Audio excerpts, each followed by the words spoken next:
kebodohan umat manusia. Roma 1 ayat 22-23. Umat manusia menganggap diri mereka bijak, mengklaim semakin mendekati kebenaran melalui kemajuan rasional atau pikiran. Namun kenyataannya, mereka telah menempuh jalan kemunduran, semakin menjauh dari monoteisme asli. Bahkan, setelah mengenal Tuhan yang sejati, mereka telah menukar kemuliaannya yang kekal dengan gambar-gambar dalam bentuk benda-benda yang fana. 1. Kemajuan, tidak kemunduran. Saya percaya pada kekuatan akal. Di masa lalu, ketika orang-orang masih bodoh, mereka bergantung pada takayul.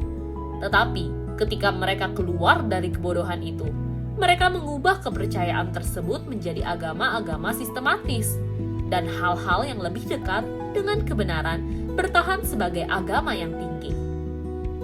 Umat manusia mengklaim percaya pada kemajuan rasional ini, tetapi catatan sejarah menunjukkan sebaliknya. Di Roma dan Yunani kuno, tidak ada berhala dalam bentuk hewan atau manusia. Alkitab juga menunjukkan bahwa sebelum dan segera setelah banjir Nuh, konsep penyembahan berhala sama sekali tidak ada. Umat manusia telah menempuh jalan kemunduran, jalan kehinaan, di mana mereka meninggalkan Tuhan yang sejati untuk menyembah hal-hal lain. 2. Berfilsafat, bukan rasionalisasi. Umat manusia berusaha menafsirkan segala sesuatu melalui akal daripada kebenaran, dengan penuh percaya diri akan kebijaksanaan mereka sendiri. Namun standar hidup yang diciptakan oleh akal hanya selaras dengan kecenderungan duniawi dan gagal mencerminkan realitas rohani. Akibatnya, umat manusia tidak dapat mengakui dosa-dosa mereka sendiri, melainkan hanya membenarkan diri mereka sendiri. Tuhan menilai orang-orang seperti itu hanya sebagai bodoh. Berfilsafat, upaya untuk menjelaskan segala sesuatu melalui spekulasi yang bodoh sambil mengabaikan wahyu, tidak lebih dari rasionalisasi kosong. 3. Mengikuti firman, tidak mengikuti keserakahan.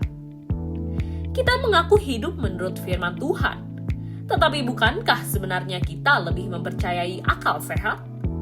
Bukankah kita menempatkan berhala-berhala seperti prestasi pribadi, ketenaran dan keinginan hati kita di tempat seharusnya Tuhan berada? Hanya Tuhanlah yang harus menjadi Tuan kita, tujuan hidup kita, dan terang yang menuntun jalan kita. Hanya kebenaran Tuhan dan ajaran kitab suci yang seharusnya menjadi dasar yang kokoh bagi pemikiran kita dan tangan yang benar yang menuntun hidup kita menuju kehidupan kekal. Keinginan saya yang tulus adalah agar hanya Tuhanlah yang menjadi pusat hidup kita dan segalanya bagi kita. Overseer Sung Hyun Kim.